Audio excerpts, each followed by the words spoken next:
Hi friends, chicken pakoda చేయడానికి నేను 3 spoon beep పిండి తీసుకున్నాను. 1.5 స్పూన్ బేసన్ శనగపిండి తీసుకున్నాను.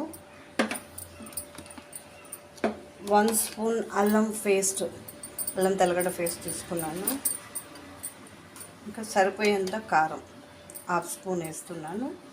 సాల్ట్ అయితే ఆల్రెడీ వేసేసాను కాబట్టి ఇప్పుడు దీన్ని మనం కలుపుకొని ఒక 1/2 అవర్ 1 అవర్ కలిపి పెట్టేసి చికెన్ పకోడా చేసుకుంటాం. ఇది 1/2 కేజీ కన్నా కొంచెం ఎక్కువగానే ఉంది, 600 గ్రామ్స్ ఉంటుంది. దీన్ని కలిపి ఇలా పెట్టేసి మళ్ళీ చికెన్ పకోడా చేసుకుందాం. కారం అన్నీ సరిపోయిందో చూసుకోండి ఒకసారి. అయింది కదా, ఇప్పుడు చికెన్ పకోడా వేసేస్తాం. చూసారా, మంచి కలర్ వచ్చేస్తుంది. కలర్ కూడా వేయాల్సిన అవసరం లేదు. చికెన్ పకోడా